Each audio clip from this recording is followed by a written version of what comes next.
الحمد لله وكفى وسلام على حبيبه المصطفى أما بعد فأعوذ بالله من الشيطان الرجيم بسم الله الرحمن الرحيم إن الله وملائكته يصلون على النبي يا أيها الذين آمنوا صلوا عليه وسلموا تسليما اللهم صل على سيدنا محمد معدن الجود والكرم وآله وأصحابه الكرام وابنه الكريم وبارك وسلم بحمدہ تعالی و بکرم مصطفیٰ صلی اللہ علیہ وسلم۔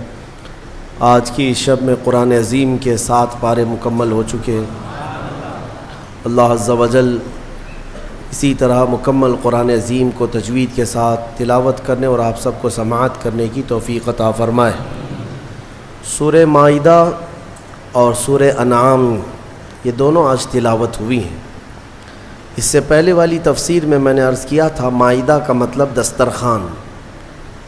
اس سورہ میں ایک دسترخوان کا ذکر ہے جس کی وجہ سے اس سورہ کا نام ہی مائدہ ہو گیا۔ وہ کون سا دسترخوان ہے؟ سیدنا عیسیٰ روح اللہ علیہ الصلاۃ والتسلیم اپنے زمانے میں ایک دعا کرتے ہیں، اپنے مومنین امت کو لے کر دعا یوں کرتے ہیں۔ وہ دعا بھی قرآن میں آئی ہے۔ آپ نے دعا یہ کیا تھا، ربنا انزل علینا مائدۃ من السماء تکون لنا عیدا لاولنا وآخرنا وآیۃ منک۔ توجہ چاہتا ہوں، دعا کیا کیا؟ دعا میں یوں عرض کیا، اے ہمارے رب، آسمان سے تو ایک دسترخوان اتار ہمارے لیے، یعنی جنت سے ایک دسترخوان اتار، اور وہ دسترخوان کیسا ہو کہ امت کے لیے ساری چیزیں اس کے اندر میسر آ جائیں۔ دسترخوان تو سمجھ میں آتا ہے، اور رمضان میں دسترخوان نہ سمجھ میں آئے تو پھر کب سمجھ میں آئے؟ دسترخوان کے اتارنے کی دعا کس نے کی؟ عیسیٰ علیہ السلام۔ لیکن جو بات توجہ کی ہے وہ یہ ہے، عیسیٰ علیہ السلام یوں کہتے ہیں، جس دن یہ دسترخوان اترے گا تکون لنا عیدا لاولنا وآخرنا، وہ دن ہمارے اگلوں کے لیے اور ہمارے پچھلوں کے لیے عید کا دن ہوگا۔ کون سا دن؟ جس دن دسترخوان اترے۔ عقل کے اندھوں کو کون سمجھائے؟ قرآن تو کہتا ہے جس دن دسترخوان اترے وہ عید کا دن ہو سکتا ہے، اور جس دن پوری کائنات کا آقا تشریف لائے وہ 12ویں ربیع الاول کا دن عید کا کیوں نہیں ہو سکتا؟ جس کے صدقے میں سارے دسترخوان آئے، جس کے صدقے میں سارے خانے نعمت ملے۔ میرے عزیزو، یہ اہم چیز تھی، اس لیے میں نے عرض کیا کہ عیسیٰ علیہ السلام کے یہ جملے ہیں، تکون لنا عیدا لاولنا وآخرنا، ہم سے پہلے والوں کے لیے، ہمارے بعد والوں کے لیے وہ دن عید کا ہوگا جس دن دسترخوان اترے گا۔ میاں دسترخوان کے اترنے کا دن عید کا ہو سکتا ہے تو آمنہ کے لال کے آنے کا دن عید کا کیوں نہیں ہو سکتا؟ الحمدللہ ہم فخر سے یہ کہتے بھی ہیں، حشر تک ڈالیں گے ہم پیدائش مولا کی دھوم، مثل فارس نجد کے قلعے گراتے جائیں گے، خاک ہو جائیں عدو جل کر مگر ہم تو رضا، دم میں جب تک دم ہے ذکر ان کا سناتے جائیں۔ حضور پاک صلی اللہ تعالیٰ علیہ وسلم کی آمد کا تذکرہ کرنا یہ قرآن پاک سے ثابت ہے۔ بہت سارے لوگ صرف ہم سے یہ کہتے ہیں میلاد منانا کہاں سے ثابت، کہاں سے ثابت؟ اگر تھوڑی سی عقل کا استعمال کریں تو اس طرح کے اعتراضات نہیں کریں گے۔ اور جو لوگ اعتراضات کرتے تھے بیچارے سعودی ریال کی وجہ سے، اب سعودی بھی بدل چکا ہے، اب ریال نہیں آتے ہیں، اب ریال بھی نہیں آتے، انہیں ڈالر ڈھونڈنا پڑے گا یا پاؤنڈ ڈھونڈنا پڑے گا۔ ریال والا دین ختم ہو گیا، ابھی ریال والا مذہب اب سینما تھیٹر چلا رہا ہے، اب ریال والا بیچ بنا رہا ہے۔ ہاں، جو پہلے شرک و کفر اور بدعت کے فتوے جہاں سے صادر ہوتے میرے آقا صلی اللہ تعالیٰ علیہ وسلم کی آمد کے لیے، اب تو وہاں یہ بحث ہی نہیں ہے، ڈسکس ہی نہیں ہے۔ حرم کے اماموں کو گونگا کر دیا گیا ہے، وہ ممبر پر کھڑے ہوں اور اتریں، بس اور کوئی کام نہیں ہے، جو ہو رہا ہے سب اچھا، کوئی تنقید تک نہیں کر سکتا۔ تو آج وہاں کی پرورش سے پلے ہوئے بہت سارے لوگ جو یہاں پر منڈلاتے رہتے تھے، تو ابھی جو انکم سورسز بند ہو گئے تو اب وہ شرک اور بدعت کے فتوے بھی بند ہو جائیں گے انشاءاللہ. اور کل بھی اہل سنت و جماعت یہی کہتے تھے کہ میلاد منانا میرے آقا صلی اللہ تعالیٰ علیہ وسلم کی یقیناً مستحب ہے، مستحسن ہے، ثواب کا کام ہے. جسے حضور کی آمد کی خوشی ہو وہ کرے گا، بالکل کرے گا. اور ایک اہم بات لگتے ہوئے میں کر کے چلا جاتا ہوں.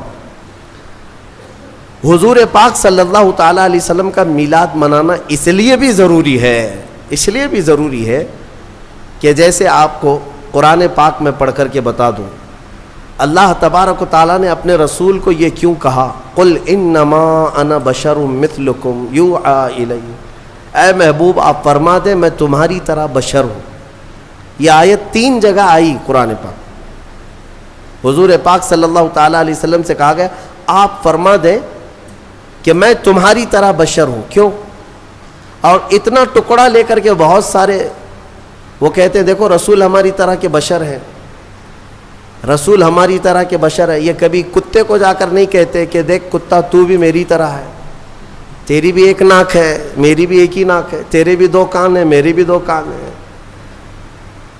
برابری کا مطلب صرف ظاہر کو دیکھنا نہیں ہوتا. حضور پاک صلی اللہ تعالیٰ علیہ وسلم کو جو یہ حکم ہوا کہ آپ فرما دیں کہ میں تمہاری طرح بشر ہوں، اس کی وجہ کیا ہے کہ رسول پاک صلی اللہ علیہ وسلم کے کچھ معجزات ایسے تھے، معجزات جسے دیکھ کر کے عام انسان خدا نہ سمجھ لیں. جیسے عیسیٰ علیہ السلام دنیا میں جو آئے بغیر باپ کے آئے، ان کی ماں حضرت بی بی مریم کو کسی مرد نے چھوا تک نہیں پوری زندگی بھر، اس طرح ان کی پیدائش ہوئی. تو ان کی چاہنے والے محبت میں اتنا غلو کر گئے کہ عیسیٰ علیہ السلام کو خدا ہی سمجھنے لگ گئے یا خدا کا بیٹا کہنے لگ گئے. عزیر علیہ السلام کی بات میں نے کہا ابھی 2 دن پہلے تفسیر میں سنا آپ نے، 100 سال اللہ نے ان کو سلایا، پھر اٹھایا، پھر وہ واپس اپنی قوم میں آئے. تو یہودیوں نے جب دیکھا کہ 100 سال کے بعد بھی جوان ہے تو یہ اللہ کا بیٹا ہے، تو عجیب و غریب چیزوں کو دیکھ کر کے قوم کبھی کیا کرتی، الگ الگ عقیدے بنا لیتی ہے. میاں وہ تو عیسیٰ علیہ السلام کا ایک معجزہ ہے، عزیر علیہ السلام کا ایک معجزہ ہے، یہاں میرے رسول کے تو پل پل معجزے ہیں، ہاں ہر گھڑی معجزے ہیں. تو یہ سارے معجزوں کو دیکھ کر کے کوئی یہ نہ کہے یہ رسول کیسا ہے، اس کی چاند پہ بھی چلتی ہے سورج پہ بھی چلتی ہے، چاند کو کہے تو پھٹ جائے، سورج کو کہے تو ڈوبنے کے بعد نکل آئے، تو یہ خدا تو نہیں ہے. تو اللہ تعالیٰ نے حکم کیا فرمایا، آئے محبوب آپ فرما دیں کہ میں تمہاری طرح بشر ہوں. یہ بات میں اس لیے عرض کر رہا ہوں کہ سنیوں یہ بات ہمیشہ کان کھول کر کے سن لینا کہ اللہ رب العزت کے ساتھ کبھی بھی ہم رسول کو شریک نہیں کر سکتے، نہ ہی نبی کا درجہ خدا تک بڑھائیں گے، کبھی نہیں. اللہ اللہ ہے، ہاں رسول پاک اس کے محبوب ہیں، خدا نہیں ہو سکتے، خدا نہیں ہو سکتے. یہ بات ہمیشہ یاد رکھنا. اور جو لوگ تم کو یہ الزام لگاتے ہیں کہ تم نبی کو خدا کے برابر کہتے ہو، خدا کے برابر تم نبی کو بنا لیتے ہو، یعنی جیسے اللہ کو مانتے ہو ویسے رسول کو بھی مانتے ہو، دونوں کو برابر مانتے ہو، ان کے لیے یہ جواب ہے کہ ہم میلاد مناتے ہیں. کیوں؟ میلاد اس کی منائی جاتی ہے جو پیدا ہوتا ہے، اور رسول پیدا ہوئے. خدا کی کبھی میلاد منائی؟ کیوں؟ خدا کبھی پیدا نہیں ہوا. لم یلد ولم یولد ہمارا عقیدہ ہے، نہ وہ پیدا ہوا ہے کسی سے اور نہ اس سے کوئی پیدا ہوگا. خدا کی ولادت کا دین نہیں آ سکتا، نہ ہی اس کا میلاد ہو سکتا ہے. رسول کا میلاد سنی منا کر یہ بتاتے ہیں کہ رسول پیدا ہوئے ہیں اور ہم رسول کو خدا کے برابر نہیں مانتے. یہ میلاد بھی جو ہے شرک کو ختم کرنے کا ذریعہ ہے، شرک کو ختم کرنے کا ذریعہ ہے کہ کہیں کوئی انجانے میں یہ نہ سمجھ لے کہ رسول بھی خدا کے برابر ہے. نہیں، ہم بار بار میلاد منا کے بتائیں گے رسول پیدا ہوئے تھے اور خدا پیدا نہیں ہوتا. آخر میں اتنا ہی کہوں گا, میں مانتا ہوں اے عقل والو, میرا محمد خدا نہیں ہے, مگر دلوں میں یہ نقش کر لو کہ وہ خدا سے جدا نہیں ہے. یہ عقیدہ ہے. بہرحال سورہ مائدہ کی کچھ آیتیں آپ کے سامنے عرض کر دیتا ہوں. سورہ مائدہ میں اہم آیت ہے. اللہ تعالیٰ نے فرمایا من قتل نفسا بغیر نفس او فساد فی الارض فکأنما قتل الناس جميعا. جس نے ناحق کسی ایک انسان کا قتل کیا, اس نے پوری انسانیت کا قتل کیا, پورے دنیا کے انسانوں کا قتل کیا. ومن احیاہا فکأنما احیا الناس جميعا. اور جس نے کسی ایک کو بچایا, کسی ایک کی زندگی کی حفاظت کیا, گویا کہ اس نے پوری انسانیت کو بچایا. اتنی بات یاد رکھ لینا کہ اگر تمہارے ہاتھوں سے قتل ہوا تو یہ سب سے بڑا گناہ ہے, سب سے بڑا گناہ ہے. مرڈر کرنا, قتل کرنا, اسلام میں اس چیز کی اجازت ہی نہیں ہے. ناحق, ناحق. ہاں حق کے ساتھ کچھ جگہوں پر ہے, کچھ جگہوں پر ہے. وہ قتل و قتال کی باتیں جب آئے یا جہاد کے معاملات آئیں تو وہاں پر میں کبھی ذکر کروں گا, لیکن ناحق کسی کو قتل کرنے کی اجازت اسلام ہرگز نہیں دیتا. اور اسی طرح سے میں یہ بات بھی بتا دوں, حدیث پاک میں ہے آدم علیہ السلام کا بڑا بیٹا حابیل اور چھوٹا بیٹا قابیل, ان دونوں میں لڑائیاں ہوئی عورت کو لے کر کے. دونوں ایک عورت سے شادی کرنا چاہتے تھے. یہ دنیا کی پہلی داستان ہے. آدم علیہ السلام آئے ہیں اور ترنت ابھی اولاد اور نسل شروع ہو رہی ہے. سب سے پہلا جھگڑا جو دنیا میں ہوا ہے وہ عورت کی وجہ سے. بڑا اور چھوٹا دونوں ایک ہی خاتون کو اپنانا چاہتے تھے, لیکن وہ حق حابیل کا تھا, قابیل کا نہیں. چھوٹے کا نہیں تھا, وہ بڑے کا حق تھا. آدم علیہ السلام نے کہا بھی تھا, یہاں تک کہ دونوں کو حکم بھی ہوا. یہ بھی ذکر یہ سورہ مائدہ میں موجود ہے, یہ پورا ذکر موجود ہے. حضرت آدم علیہ السلام نے دونوں سے کہا کہ ایک کام کرو, ایک قربانی کرو, ایک جانور, اور کھلے میدان میں رکھو. جس کی قربانی قبول ہو گئی سمجھ لو وہ حق پر ہے. قربانی قبول ہونے کا طریقہ کیا تھا؟ آسمان سے ایک آگ آتی اور وہ قربان کیے ہوئے جانور کو اٹھا لے جاتی, یعنی وہ جانور غائب ہو جاتا آگ میں. تو جس کی قربانی قبول ہو گئی وہ حق پر ہے, اس کا حق ہے. تو ہوا یہ کہ دونوں نے قربانی کی, قابیل نے بھی اور حابیل نے بھی, اور کھلے میدان میں اپنی قربانیاں رکھ دیں. اللہ تبارک و تعالیٰ کی طرف سے آسمان سے ایک آگ آئی اور حابیل کی قربانی قبول ہو گئی, یعنی بڑے بیٹے کی. شادی کرنے کا اختیار بڑے کو ہی تھا. اب قربانی سے بھی پتہ چل گیا کہ حق پر یہ حابیل ہی ہے, تب بھی یہ قابیل ماننے کو تیار نہیں تھا. عورت یہ ایک ایسے فتنے کو جنم دیتی, ساری عورتوں کی بات نہیں کر رہا ہوں, عورت کا یہ ایک ذریعہ ایسا بن جاتا ہے جس میں بڑے بڑے بھسم ہو جاتے ہیں, کئی لوگوں کے تقوی ختم ہو جاتے ہیں. تو قابیل نے کہا کہ نہیں, یہ میرا ہی حق ہے, میں ہی اپناؤں گا, میں ہی نکاح کروں گا, میں ہی شادی کروں گا. جھگڑا اتنا بڑا.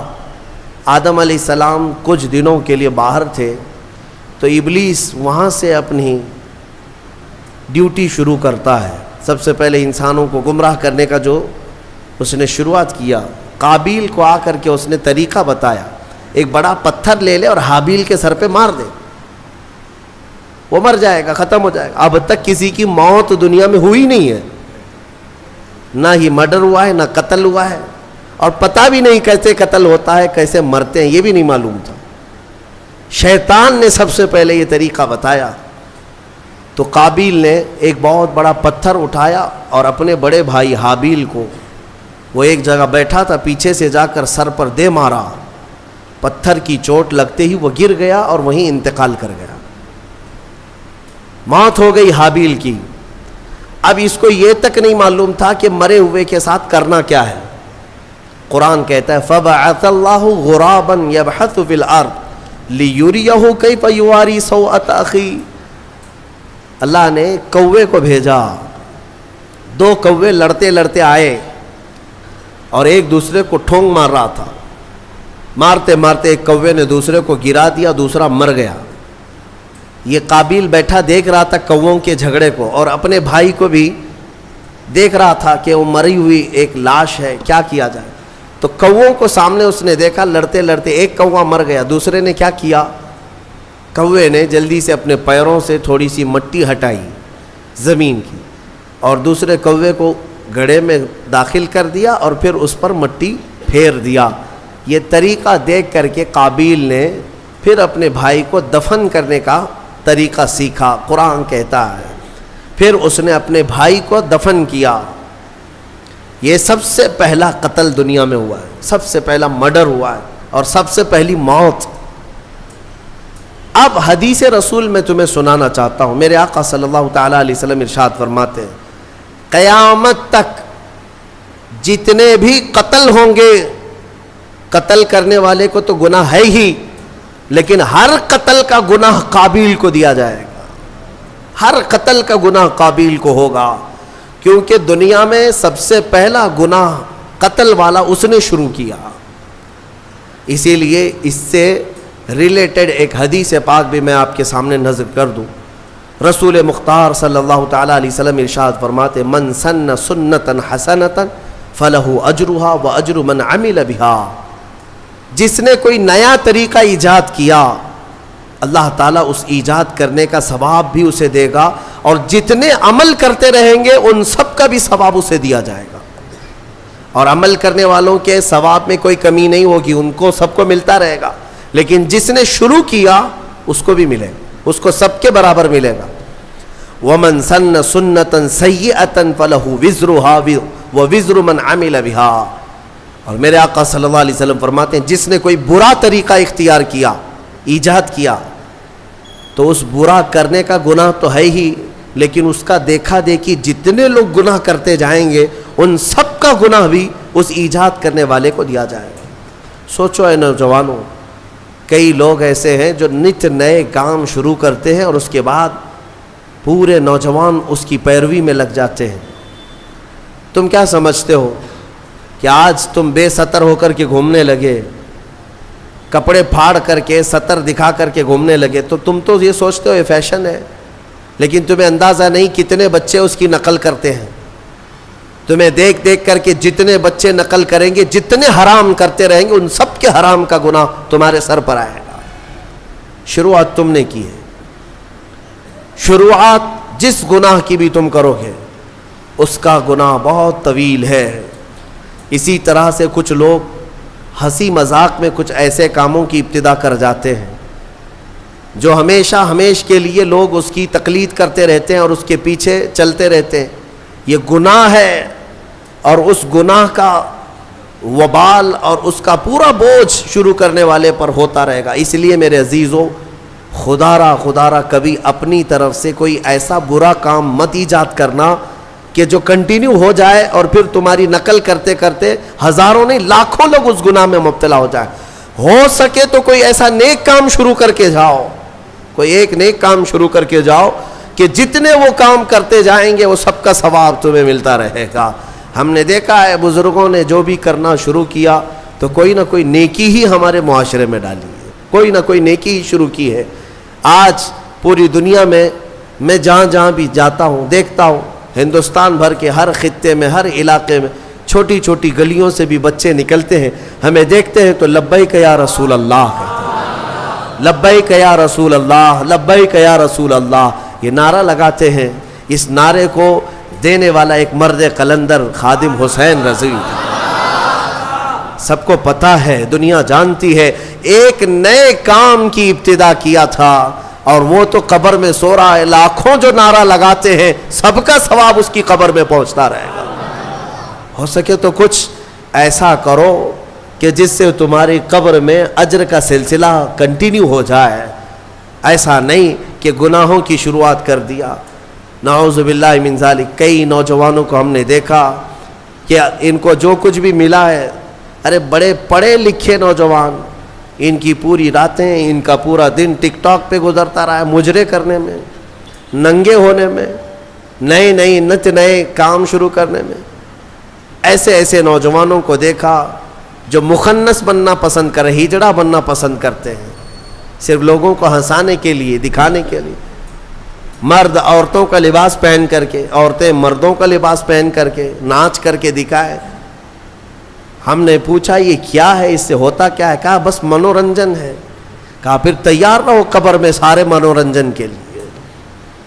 جتنوں کو تم نے تباہ و برباد کیا، جتنوں کے اخلاق کو تم نے ختم کیا، ان سب کا بھی وبال تمہارے اوپر ہوگا. حدیث رسول ہے برے کام کی ابتدا تم سے نہ ہونے پائے. کوشش یہ کرو کہ تم راستہ چلو تو بچے تمہیں دیکھ رہے ہوتے ہیں اور یہ سب نقل کریں گے، ایڈاپٹ کریں گے، ہر چیز کو کیپچر کرتے ہیں. تو کوشش یہ کرو کہ ہماری اچھی چیزیں ان بچوں میں منتقل ہو جائیں، برائیاں نہیں. اللہ تبارک و تعالی برائیاں ایجاد کرنے کی بجائے ہمیں اچھائیوں کی ایجاد کرنے کی توفیق عطا فرمائے. میں نے جو آیت ذکر کی آپ کے سامنے، جس نے ایک قتل کیا اس نے پوری دنیا کا قتل کیا. اس تفسیر میں ایک بہت ہی پیاری حکایت مولا علی کرم اللہ وجہہ الکریم کے متعلق ملتی ہے. حضرت علی کے زمانے میں ایک ایسا معاملہ پیش آیا، ایک آدمی کا مرڈر ہو گیا، قتل ہو گیا ہے، چاقو وہاں پڑی ہے، خون میں وہ لت پت ہے، اور اس کے قریب ایک آدمی کھڑا تھا. پولیس گزر رہی تھی، اس زمانے کی جو پولیس رہی ہو. حضرت علی رضی اللہ تعالیٰ عنہ کے جو عمال تھے وہ گزر رہے تھے. سپاہی دیکھا ایک آدمی کا قتل ہوا ہے، تازہ خون بہ رہا ہے، چھری ہے، اور ایک آدمی ہے وہاں پر. اس کو پکڑ لیا، وہی قاتل ہے، کوئی اور تھا ہی نہیں، آس پاس کوئی نہیں تھا.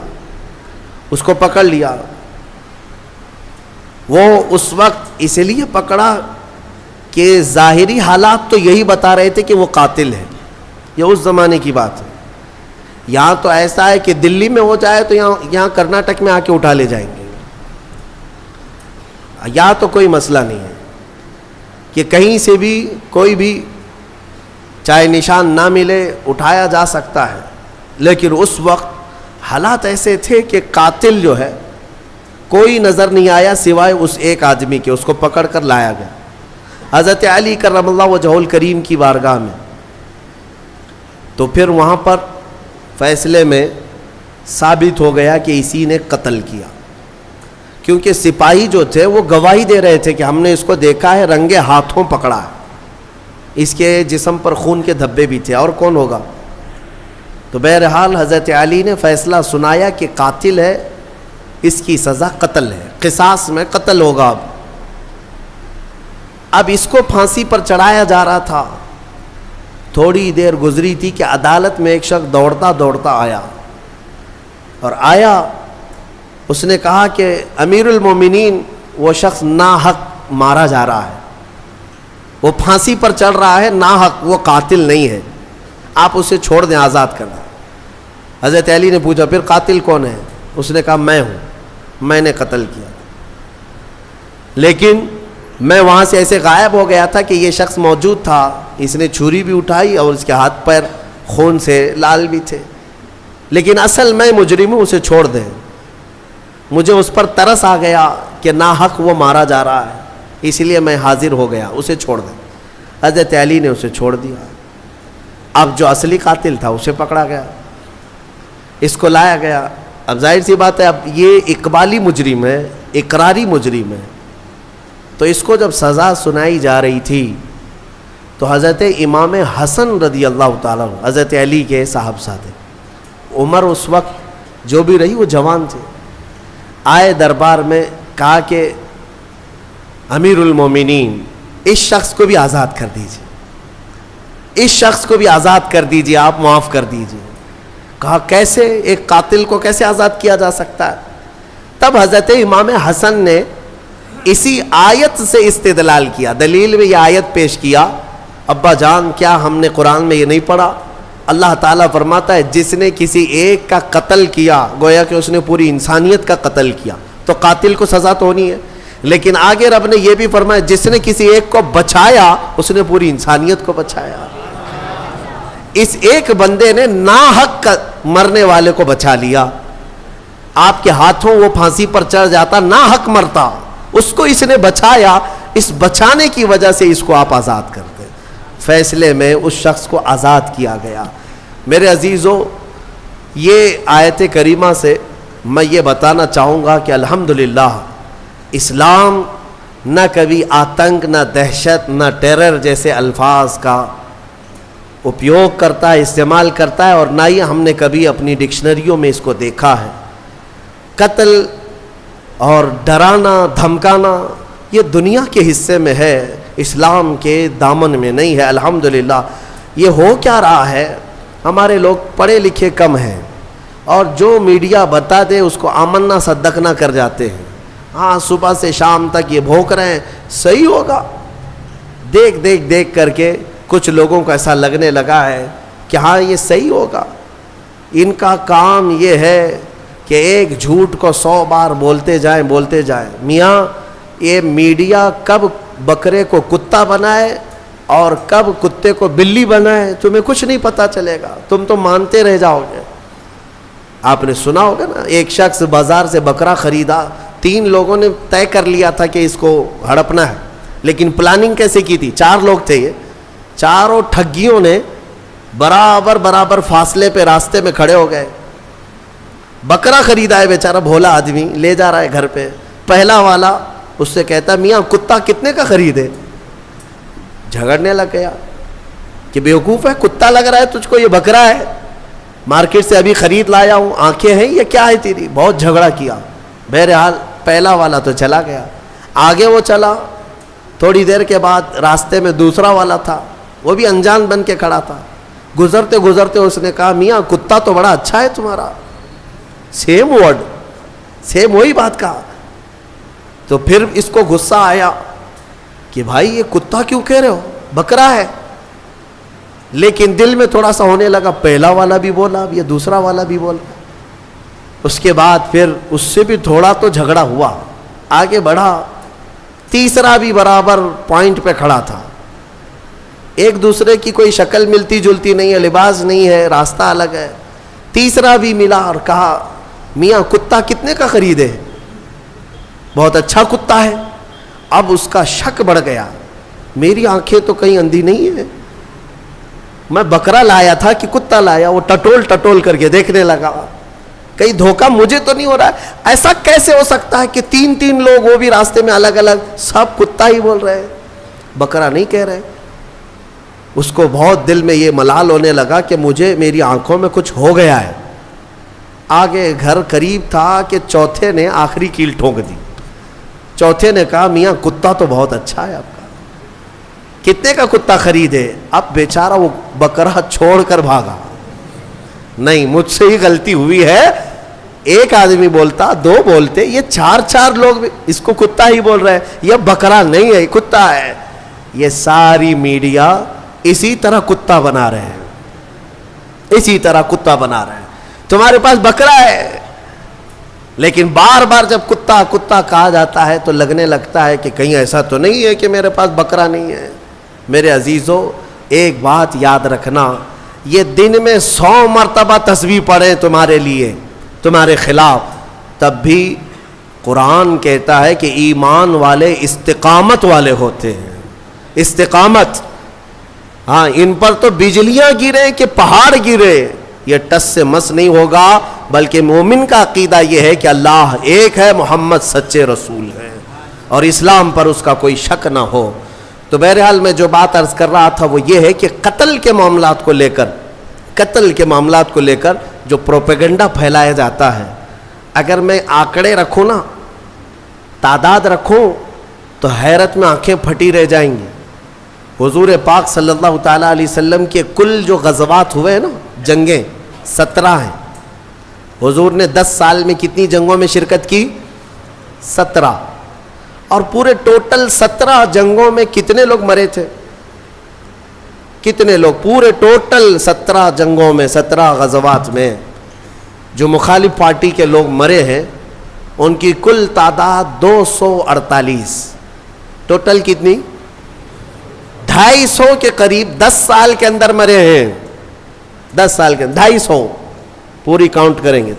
اب آؤ میں تمہیں بتاتا ہوں, یہ دنیا کو جو امن کا پاٹھ پڑھاتے ہیں, world war first, world war second, جو دنیا کی سب سے بڑی جنگیں ہوئی ہیں نا, دنیا کی جنگ عظیم, پہلی جنگ عظیم, دوسری جنگ عظیم, کتنے مارے گئے اس میں پتہ ہے آپ کو؟ ورلڈ وار فرسٹ جو 1920 کے قریب تھی, اس میں 3 کروڑ لوگ مارے گئے تھے, 3 کروڑ.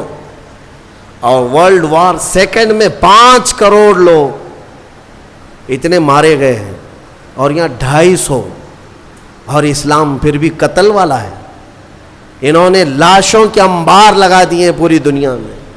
آپ کو پتہ ہے آج صرف 10 سال ہونے کو آ گئے, ملک شام میں 8 لاکھ لوگ مارے جا چکے ان کی جنگوں میں, 8 لاکھ لوگ. عراق میں بھی وہی, یمن میں بھی وہی, افغانستان میں بھی وہی. پوری دنیا میں لاشوں کا انبار بچھایا ہے امریکہ نے اور اس کے اتحادی فوجوں نے. لیکن کبھی یہ نہیں کہا جاتا کہ وہ ٹیررسٹ ہیں, یہ نہیں کہا جاتا. یہ جہاں اترتے ہیں بموں سے مار مار کر پوری زمینوں کو بنجر کر ڈالتے ہیں. عراق میں اگر آپ کو جانا ہوگا, آپ دیکھنا 15-20 سال پہلے کی بات میں بتا رہا ہوں, ایک بڑا گراؤنڈ تھا, باغیچہ تھا, اور اب ہم وہاں جا کر دیکھتے ہیں تو پورا باغیچہ قبرستان ہے, پیر رکھنے کی جگہ نہیں, اتنی قبریں ہیں وہاں. پورا میدان قبروں سے بھر گیا ہے.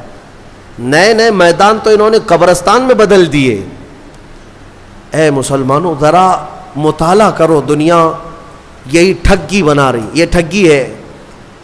خود کا دامن ناپاک ہے, قتل سے ان کے خون, ان کے ہاتھ رنگے ہیں, لیکن دنیا اسلام کو اور مسلمانوں کو قاتل بتانے میں کوئی شوشہ نہیں چھوڑتی, کوئی شوشہ نہیں چھوڑتی. الحمدللہ یہاں دین اسلام میں جانوروں کو بھی مارنے کا حکم نہیں ہے. ہاں یہ بات یاد رکھ لیں, ہر چیز کا حساب ہونا ہے. جو قتل ہوئے جنگوں میں وہ ظاہر سی بات ہے وہ اصول تھے کہ جس نے تلوار اٹھایا اس کے خلاف جنگ تھی, باقی کسی کے لیے نہیں. گھر میں بیٹھے ہوئے آدمی کو جا کے مارنے کا حکم نہیں ہے. کسی پر جا کر اٹیک کرنا, سوسائڈ بم لگانا, یہ اسلام کے طریقے ہے ہی نہیں. لہٰذا اس تھیوری کو ہمیشہ سمجھا کریں. دنیا جو پڑھا رہی ہے وہ غلط ہے. قتل کے ساری داستانیں انہوں نے لکھی ہیں, اسلام کا دامن اس سے پاک ہے الحمدللہ. قتل کی یا مرڈر کی تعلیم اسلام نہیں دیتا. ہاں چند جماعتیں جو ابھی پوری دنیا میں مسلمان نام سے پنپتی ہیں, میں یقین کے ساتھ کہتا ہوں ان کا اسلام سے کوئی تعلق نہیں.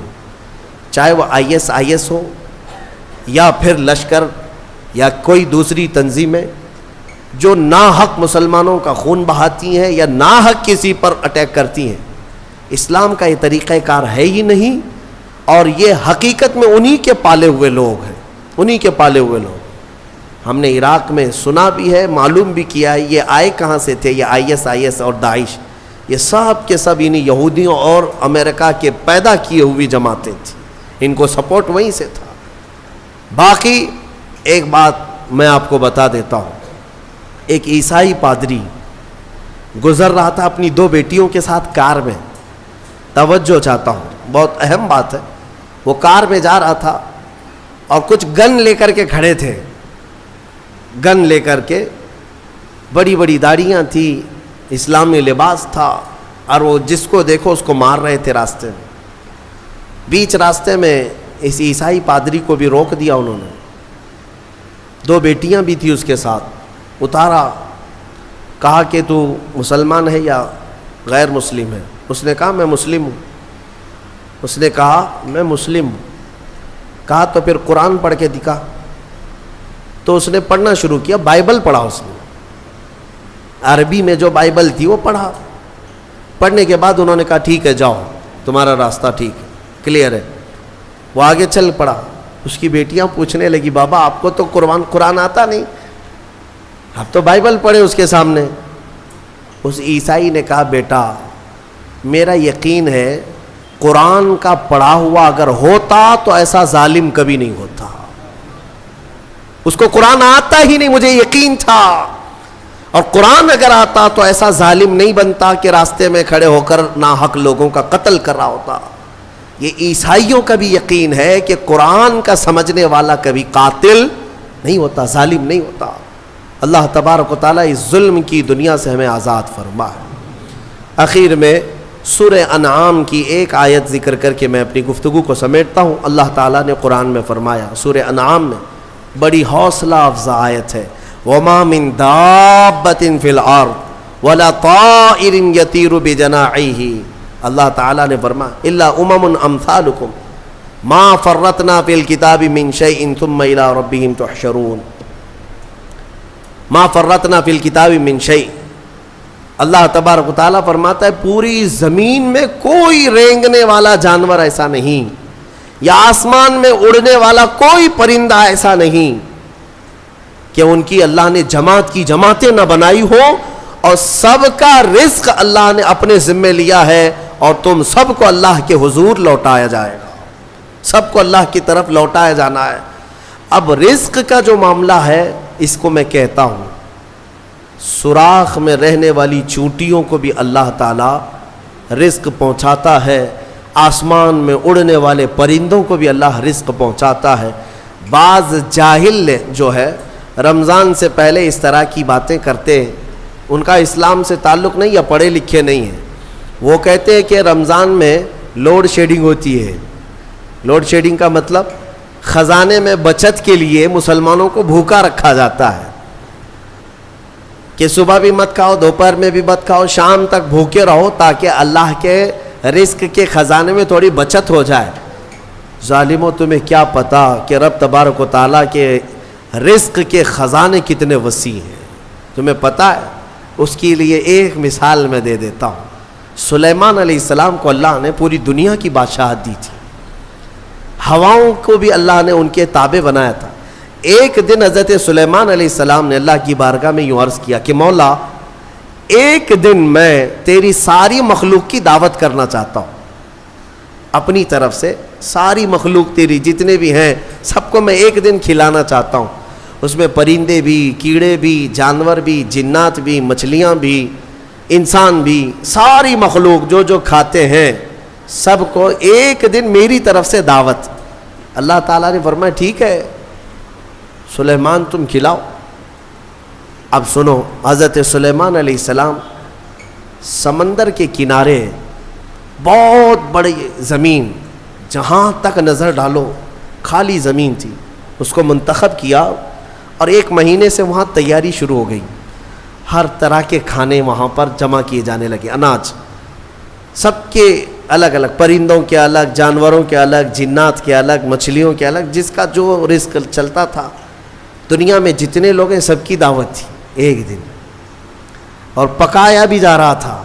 وہ اللہ کے نبی تھے اور پکاتے رہے، اور جس دن دعوت کا آیا نا، اعلان ہو گیا تھا کہ سارے لوگ آج اللہ کے نبی سلیمان علیہ السلام کے ہاں کھانے کے لیے چلیں گے۔ تو ابھی دوپہر کے وقت دعوت تھی، صبح کے وقت یعنی دوپہر سے پہلے سمندر سے ویل مچھلی جو ہوتی باہر نکلی، کہا کہ اے اللہ کے نبی میرا حصہ مجھے دے دیجیے۔ کہا ابھی وقت ہے، سارے آئیں گے تب تیرا حصہ بھی دے دیا جائے گا۔ اس نے کہا میں بھوکی ہوں، میرا حصہ مجھے پہلے دے دیا جائے۔ سلیمان علیہ السلام نے کہا کہ ٹھیک ہے تیرا حصہ تو کھا لے۔ اس ویل مچھلی نے منہ کھولا اور سارا کھانا ایک ہی ساتھ کھا گئی، جتنا بچا پکا تھا، جتنا بنا تھا پورا کھا گئی، ایک لقمے میں نگل گئی اور اندر چلی گئی۔ اور باقی مخلوق جو دعوت میں آنے والی ہے سب کا دھرا کا دھرا رہ گیا، کچھ بھی نہیں ہے۔ اللہ کے نبی سلیمان علیہ السلام نے عرض کیا اے مولا، میں تو ساری مخلوق کو کھلانے کا انتظام کر رہا تھا، یہ تو ایک مچھلی کھا گئی۔ رب تعالیٰ فرماتا اے سلیمان، اس مچھلی کو اس طرح کے دن میں 3 بار میں لقمے دیا کرتا ہوں، اور وہ ایک نہیں، سمندر میں لاکھوں کی تعداد میں اس کے برابر مچھلیاں ہیں، ان سب کو میں دن میں اتنے لقمے دیتا ہوں، اور باقی مخلوق تو باقی مخلوق ہے۔ میرے عزیزو، اندازہ کر سکتے ہو اس کی رزق کی وسعت کیا ہے، اس کے خزانے کی وسعت کیا ہے۔ رمضان لوڈ شیڈنگ کے لیے نہیں ہے، یہ تمہارے تقوی کے لیے ہے۔ تمہاری بیماریوں کو دور کرنے کے لیے ہے. لیکن اتنی بات یاد رکھنا کہ اللہ تبارک و تعالی ہم سب کے رزق کا مالک ہے، اور رزق کی فکر کرنے کا تمہیں حکم نہیں دیا گیا. وہ رزق تمہیں مل کر رہے گا. تم رزاق کی رضا کا خیال کرو، رزق ویسے ہی پہنچا دیا جائے گا. اقبال نے یہی کہا کہ رزق کی تو فکر ہے اور رزاق کو بھول گیا انسان. اور حضرت علی فرماتے ہیں لا تکثر ہمک ما قدر یکون، اپنی فکروں کو بہت زیادہ مت کر، جو مقدر میں ہے وہ مل کے رہے گا. تم رزق کی خاطر نمازیں بھی چھوڑ رہے ہو، قرآن بھی چھوڑ رہے ہو، تراویح بھی چھوڑ رہے، نہیں دکان میں بیٹھنا پڑتا ہے. تم کو ایسا لگتا ہے کہ سارا رزق تمہارا دکان ہی دیتا ہے، سارا رزق تمہاری جاب ہی دیتی ہے. اگر اللہ بند کر دے ایک دروازہ، پوری دنیا مل کر کے دروازہ نہیں کھول سکے گی. وہ مالک ہے، وہ رزاق ہے. لہٰذا تم رزق کے لیے تلاش سے پہلے اللہ کی رضا اور رزاق کی رضا کی طرف آؤ. رزق کے خزانے اور دروازے اللہ ویسے ہی کشادہ فرمائے گا. مولا کریم محتاجی سے ہماری حفاظت فرمائے. وآخر دعوانا الحمد للہ رب العالمین. السلام علیکم.